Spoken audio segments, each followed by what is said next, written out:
আশ্বিন ফাগুন মাসে পরাণ ঘাসে নতুন বিয়ের ফুল ফুটেছে।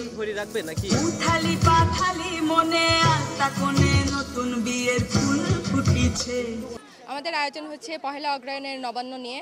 এটা প্রতি বছরই রাজশাহী বিশ্ববিদ্যালয় কৃষি অনুষদ থেকে আয়োজন করা হয়। এখানে আনন্দ র্যালি, তারপরে হচ্ছে পিঠা উৎসব, ফ্ল্যাশ মুভ, এগুলোর মাধ্যমে আমাদের অনুষ্ঠানটা শুরু হয়। রাতে কালচারাল প্রোগ্রাম থেকে, সেখানে উদ্বোধনী নাচ, র্যাম্প, তারপর হচ্ছে ছায়াছন্দ, নাটক, গান, এগুলো দিয়ে আমরা হচ্ছে আয়োজন করে থাকি।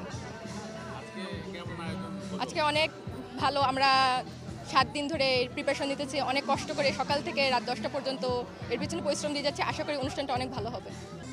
কৃষি বিভাগ কৃষি বিষয়গুলোকে রিসার্চের কাজে এগিয়ে আছে।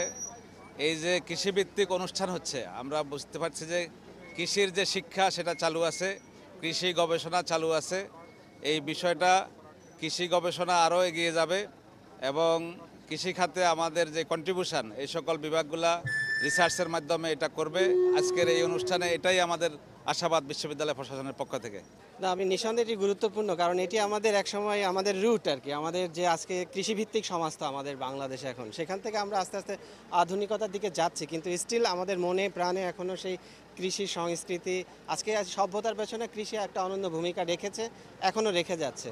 কিন্তু নানা কারণে আমরা জাতীয়ভাবে এই দিনগুলোকে আর সেই গুরুত্ব অনেকখানি হারিয়েছে। আমাদের নানা বিজাতীয় সংস্কৃতি এসে কিছুটা হলে আমাদের যে মৌলিক সংস্কৃতির জায়গাটা ছিল সেটি কিছুটা সংকুচিত হয়েছে বলবো। এই ধরনের প্রোগ্রামের মাধ্যমে তারপরেও মনে হচ্ছে যে হ্যাঁ, আমাদের নবান্ন নামে একটা উৎসব ছিল এক সময়।